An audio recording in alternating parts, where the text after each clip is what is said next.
ભરૂચ શહેરમાં મોહરમ પર્વ નિમિત્તે શહીદે કરબલાની યાદમાં પરંપરાગત રીતે કલાત્મક તાજિયા વિસર્જનના ભવ્ય જુલુસ નીકળ્યા હતા। કોમી એકતાભર્યા માહોલમાં શાંતિપૂર્ણ રીતે મોહરમ પર્વની ઉજવણી સંપન્ન થઈ। ભરૂચ શહેરના વિવિધ વિસ્તારોમાં સ્થાપિત કરાયેલ કલાત્મક તાજિયા નીકળતા યા હુસેનના નારાઓ સાથે ધાર્મિક માહોલ સર્જાયો હતો।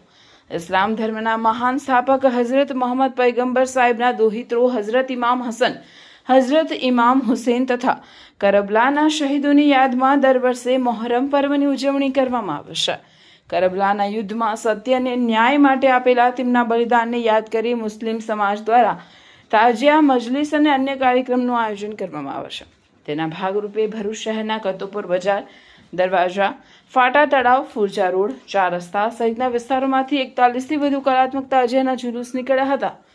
જુલુસ દરમિયાન યુવાનોએ પરંપરાગત કરતબો રજૂ કરી આકર્ષણનું કેન્દ્ર બન્યા હતા, જ્યારે મોટી સંખ્યામાં મુસ્લિમ સમાજના લોકો જોડાયા હતા। મોહરમ નિમિત્તે શહેરના વિવિધ સ્થળોએ શરબત, દૂધ, કોલ્ડ ડ્રિંક સહિતની નિયાઝનું વિતરણ કરવામાં આવ્યું હતું। ઉપરાંત મસ્જિદોમાં વિશેષ બયાનના કાર્યક્રમો યોજાયા હતા અને અનેક લોકોએ રોજા રાખી ઇબાદત કરી હતી। મોહરમ પર્વને અનુલક્ષીને ભરૂચ શહેરમાં પોલીસ દ્વારા ચુસ્ત સુરક્ષા બંદોબસ્ત ગોઠવવામાં આવ્યો હતો, જેના કારણે સમગ્ર ઉજવણી શાંતિપૂર્ણ વાતાવરણમાં કરાઈ રહી છે। આ અંગે ભરૂચ શહેર તાજિયા કમિટીના પ્રમુખ ફહીમ મલિકે મોહરમ પર્વ નિમિત્તે નીકળનારા જુલુસની વિગતો આપતા જણાવ્યું હતું કે આજે અસરની નમાઝ બાદ પરંપરાગત રૂટ મુજબ તાજિયાનું જુલુસ નીકળશે। આ વર્ષે જુલુસમાં મુખ્ય આકર્ષણ તરીકે 41 તાજિયા અને 1 ઝુલ્ફિકાર સામેલ થયા છે। અંદાજે 100 જેટલા ઘોડા આ જુલુસની શોભા વધારશે। તેમણે વધુમાં ઉમેર્યું કે ગત રાત્રે કતલની રાતે પણ શાંતિપૂર્ણ માહોલમાં તાજિયા મૌલા અલી દરગાહ ખાતે સલામી આપી પરત ફર્યા હતા। આ પર્વ દરમિયાન વહીવટીતંત્ર, પોલીસ પ્રશાસન અને ભરૂચ નગરપાલિકા દ્વારા સાફ સફાઈ તેમજ રસ્તાના ખાડા પૂરવા જેવી સરાહનીય વ્યવસ્થાઓ કરવામાં આવી છે। આ તહેવારમાં હિન્દુ મુસ્લિમ બંને સમુદાયના લોકો પોતાની બાધા આંખડીઓ પૂરી કરતા હોવાથી આ પર્વ હિન્દુ મુસ્લિમ એકતા અને શાંતિનું પ્રતીક બની રહેશે તેવી તેમણે ખાતરી આપી હતી। તારીખ 26/6/2026 રોજ ભરૂચ શહેરમાં મોહરમ પર્વની ઉજવણી થઈ રહી છે। ગઈકાલે કતલની રાત હતી, ત્યારે પણ જુલુસ શાંતિ રીતે સંપન્ન થયા હતા। આ સમગ્ર પ્રક્રિયામાં વહીવટીતંત્ર, પોલીસ તંત્ર દ્વારા પૂરેપૂરો સહયોગ અમને આપવામાં આવ્યો છે। આજે પણ વહીવટીતંત્ર, પોલીસ તંત્ર અમને પૂરેપૂરો સહયોગ આવે એવી આશા અમે રાખીએ છીએ અને ભરૂચ શહેરમાં શાંતિપૂર્વક જુલુસ પૂરો કરીશું। ભરૂચ નગરપાલિકાએ પણ ખૂબ જ સારી મહેનત કરી છે। સાફ સફાઈ લઈને હોય, ખાડા પૂરા હોય, જેવી લાઇટ લગાવવાની વ્યવસ્થા હોય, ભરૂચ નગરપાલિકાનો આભાર વ્યક્ત કરે છે। દરેક સરકારી વહીવટીનો અમે આભાર વ્યક્ત કરીએ છીએ।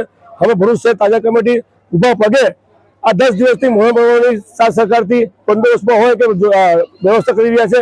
દરેક તાજિયા કમિટીના અમારા સાથીદારોએ મને ખૂબ સાથ આપ્યો છે અને આ પર્વ અમે શાંતિને પૂરો કરીશું। જય હિન્દ।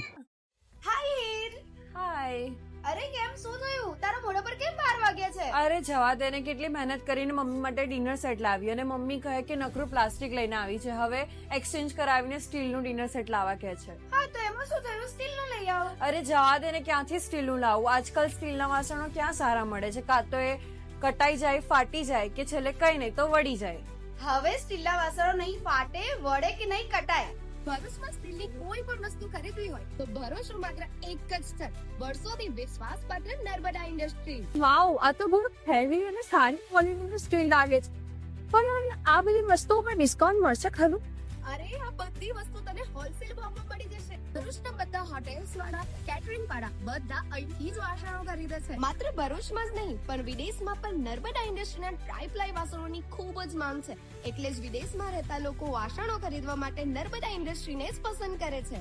તો અમે તમારી શોપિંગ કરી લીધી છે। તમે ક્યારે આવી રહ્યા છો? Narmada industry, phase 1, GITC, near Narmada Nagar, Bharuch. For more information call on the given number.